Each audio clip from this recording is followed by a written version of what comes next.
This is what was brought to be in a session with a wonderful client who is very connected to herself, her higher self, and to all.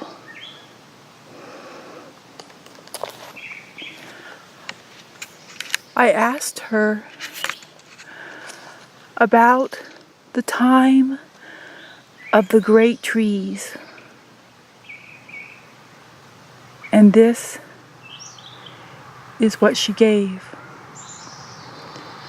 The great Apuia trees from many ages past. Trees observe from the leaves on the highest branch to the base of the trunk and the dirt between their roots. They can see and observe. From the bugs and elemental underground to the mice and the deer about its trunk and the wind and the birds amongst its branches, a tree observes and remembers. The memories of trees are stored in the roots, and as long as the roots remain, the memory lives on.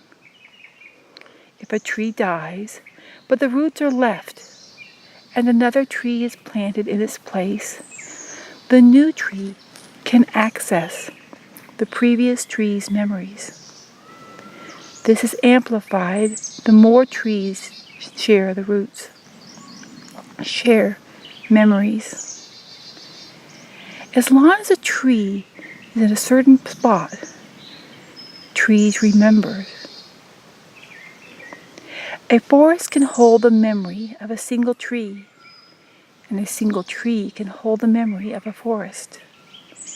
Entire forests hold memories of a larger area, but they are utterly neutral in their truest nature, though through prolonged exposure to a consistent emotional state or mindset can cause them to adopt those behaviors.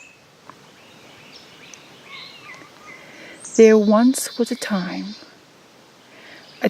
before our time, a time long before the memories of time, a time the earth knows, long in her memory, a time when trees covered all land, trees that reached to the heavens and knew all her secrets.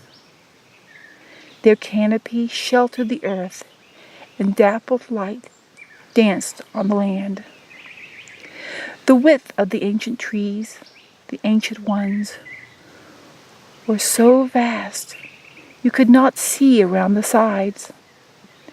The breadth was many miles. The bark was deep and the darkest, richest brown. The most vibrant green moss covered the trunk. All was lush, vibrant life. These trees had a very long name that is now forgotten, but the shortened form was Apuia. It was said that to climb at Apuia was to climb to heaven itself. There was a man, a sage, that lived at the base of one of the Apuia. He was very old and had lived there so long that the two were inseparable in the minds of others. So he was also called Apuia. He sat in a small inlet at the base of Apuia. He, like those around him, had a long face with a pointed chin. His cheeks were sunken in. His eyes had an Asian look and were large. Due to his age, they had glossed over with a film, nearly blind from his great age. His skin was dark and shiny. It almost seemed as if it were polished. His hair and beard were silver with darker silver stripes. He had a long beard which, as he sat cross-legged, fell to the space between his legs. He wore the most vibrantly colored striped clothes, somewhere between a caftan and a shawl. He, like all around him, was immaculately clean.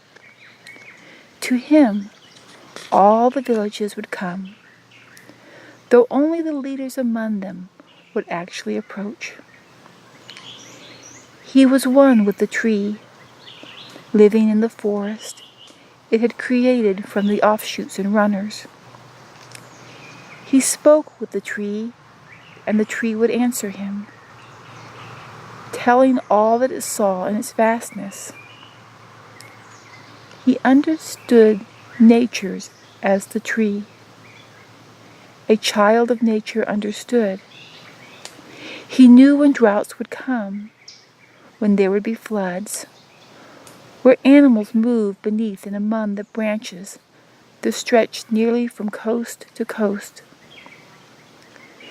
The only things he was wrong about was when people interfered with nature, building walls and damming rivers, though he was always quick to adapt.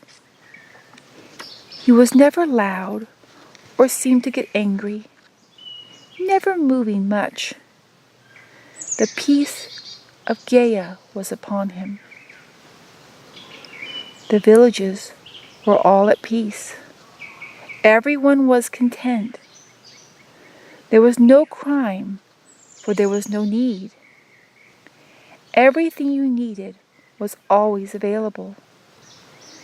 They had round homes with a slightly peaked roof.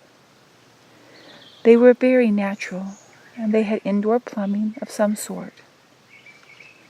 The women wore a band of cloth over their breasts and long skirts of the most vibrant designs and colors.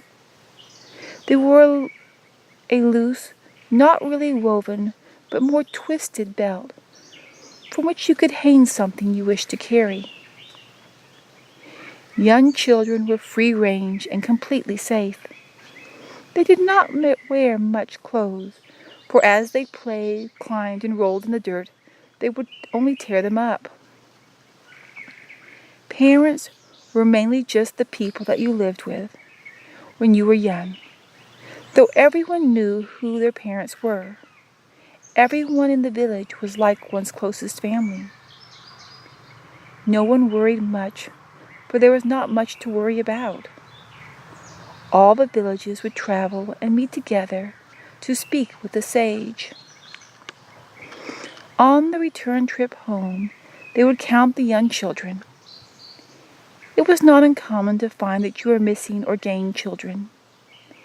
The villagers were never much concerned, and someone would be sent off to return the errant children to the appropriate village, usually arriving within a month's time.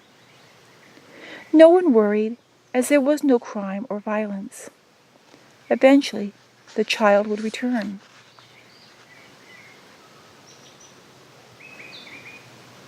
Oh, the one who was telling of this was the skeptic and the town crank. She was honest about what she thought. She thought the kids should have clothes. She thought the people were naive, and she was sure the sage wasn't talking to the trees, and she said so. The day she died, she was walking on some cliffs by the sea. She was with her best friend, and on a particular rant, they pushed her off, and she fell off the cliffs. She did not fall into the water, but fell backwards and hit a rock. She went back to spirit and watched what happened, as it was discussed by the village. They decided she probably deserved it. O agreed. She did. She was completely okay with it. She was approached and asked if she was ready for her life review. And she said, "Sure, but I know what I did, and I want to go back as a tree and see if that sage can really talk with trees." It was agreed to, and she came back as a tree. She liked it and did it a couple more times.